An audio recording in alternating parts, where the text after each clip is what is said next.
wearing my hair out, for me, it's like, it's a canvas. So I like to use it as a way to express my mood. Whether it's frizz, whether it's slick back, it just signifies being like free for me and being unique. I like the compliments that people give me, saying it like it's soft, it looks good, and also even people at school, people also like my hair. And I feel like one girl asked me, "Can I feel your hair?" And I let her. And like the attention. Yeah, I like the attention that I get. It's like gives me like more like it gives me confidence, like to have my hair loose. I would basically say same thing my mom said, that it's a way that you're able to express yourself. I feel like when I had waves, it's like you stick to one thing, really, for as long as you have it with hair. It's like my mom said, you can always switch it up with how you are. Same way with fashion. It's really like you can dress however you want.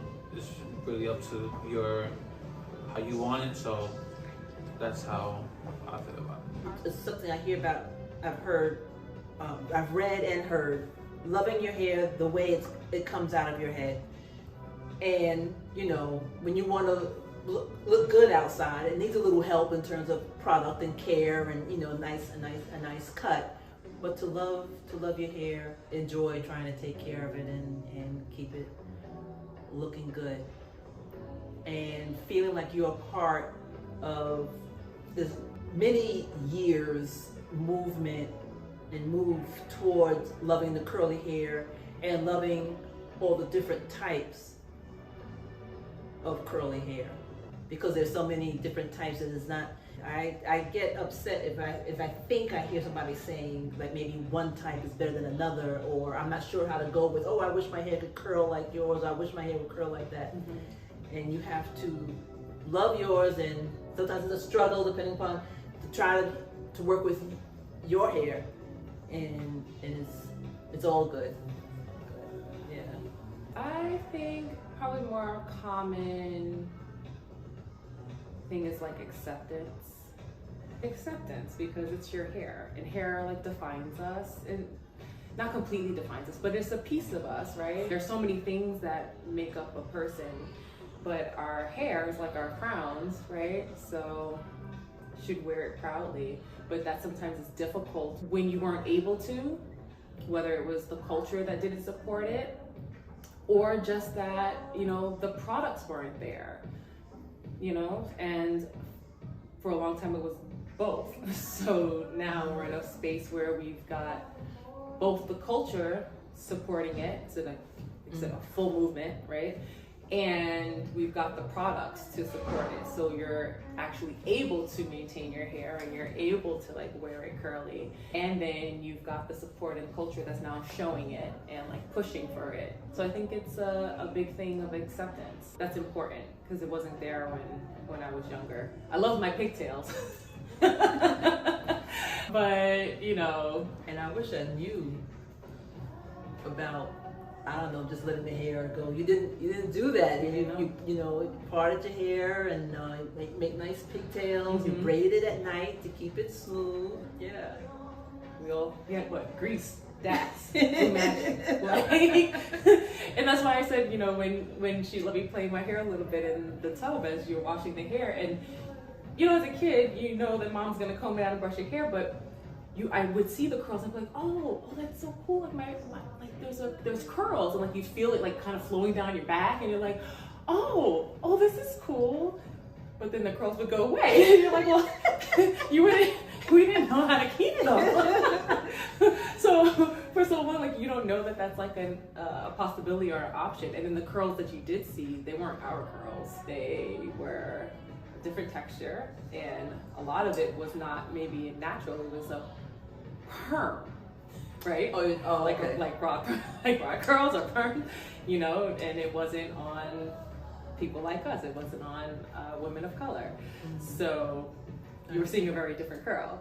But now I can wear my curls, and we've got products to keep our curls, and I see my mom's curls and my sister's curls and my friends, and knowing that everyone's got a different curl, like she said. My friends, we have natural hair, and I have a girlfriend who has, you know, curly hair, but she's got a looser curl, and then another friend who her curl is tighter, she does twist outs. My cousin's curl, she's got curls similar to mine, but completely different texture, and she will do twist outs. She also likes to change her hair a lot, but you know, it's just being able to see all of that, and we all have something to help maintain. My older daughter, our she hair. has a looser. Sister has a very different curl pattern than mine. It's a slightly looser, much looser curl. And stuff that she uses, I can't use. It's too heavy for my hair. My sister definitely can't use some of the stuff that she uses and that I use either. So just knowing that there's something for everybody, that everyone can accept their hair for what it is, like she said, loving it as it comes out of your head. I mean, to be honest, I feel like I've always worn my hair out like natural to a certain extent, except for, like I said, when I would straighten it here and there. But I think that even if I were to, because there have been times whenever I did, when my hair was short and I wanted it to be longer, that I would get other hair braid, like if I were to braid my hair, and I would get hair also put into my hair, that it didn't take away from that experience, which was interesting to me, because I was like, oh, I'm adding to my own natural hair. I also still feel like myself, but I think whenever, like, because I have majority of an experience of just having my natural hair, I guess like having that perspective was interesting to still note that I felt the same and I still felt empowered, which is, I think, my natural state when I just wear my hair, because I really, especially now, I don't have to do much. I just literally just wake up and I just kind of zhuzh it up, and I'm super grateful, I think, to have always maybe had that feeling or that experience with my hair, where I haven't really had to do a lot. In the moments when I did have more hair, like I said, I would straighten her and I would have to do more, I would have to take care of her. In the moments when I had less hair, I'd have to add hair. So it's like, I think I've had a couple of different experiences of hair is naturally just out the way that it normally is, but also on both ends of the other spectrum as well. They all make me feel a different type of way, but I think because I'm just naturally used to having my hair like this, it's always just been a part of me that feels really, really cool to have curly hair, you know, that I love, and that I've been able, like I said, to style in so many different ways. I would say that wearing my hair like naturally means to me that I don't really care how I'm supposed to like conform with like social norms. As I said earlier, like growing up culturally, it was like my natural hair was like looked down upon, or I was lesser than for having curly hair. I think wearing it out just the way it's like meant to be is really my way of sort of saying like, screw it. Like, I don't need to like really fit in with how people think or cultures think that a woman with curly hair, like just non-straight hair pattern should look like. So it was really like a very empowering moment when I'm able to just wear my hair out as